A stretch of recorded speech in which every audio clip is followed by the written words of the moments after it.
কসবায় চাকরিহারা শিক্ষক ও কর্মীদের ওপর পুলিশি লাঠিচার্জের ঘটনায় উত্তাল হয়ে উঠেছে রাজ্য। প্রতিবাদে রাজপথে নেমে আসেন বিজেপি বিধায়করা। লালবাজার অভিযানের ডাক দেন তারা, যার ফলে পরিস্থিতি আরো উত্তপ্ত হয়ে ওঠে। পুলিশের সঙ্গে ধস্তাধস্তির পর বিজেপি বিধায়কদের টেনে হিচড়ে তুলে নিয়ে যাওয়া হয়।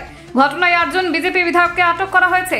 এই লাঠিচার্জের প্রতিবাদে বিজেপি সাংসদ এবং প্রাক্তন বিচারপতি অভিজিৎ গঙ্গোপাধ্যায় বিকাশ ভবনে শিক্ষামন্ত্রীর সঙ্গে নির্ধারিত সাক্ষাৎ বাতিল করেছেন। অপরদিকে কসবার ডিআই অফিসের ঘটনায় শিক্ষামন্ত্রী এবং পুলিশের ভূমিকা নিয়ে ক্ষোভ প্রকাশ করেছেন বিজেপি নেতারা। পুরো বিষয়টি নিয়ে রাজ্যের রাজনীতিতে তীব্র উত্তেজনা সৃষ্টি হয়েছে, যা আগামী দিনে আরো বড় আকার নিতে পারে বলে আশঙ্কা করা হচ্ছে।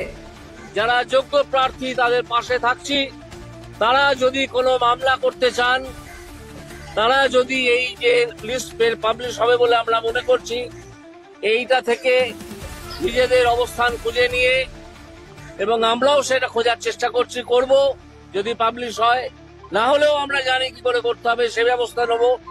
আমরা 2 দিন অপেক্ষা করব। একটু আমাকে বলে দিলাম তো, শুনতে পেলেন না? বোকার মতো প্রশ্ন করছেন।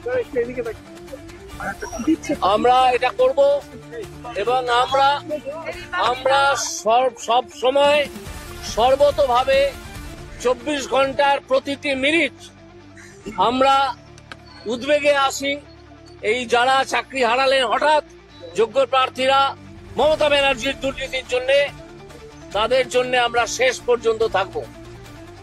কি করতে পারবো তার খানিকটা আন্দাজ আমাদের আছে।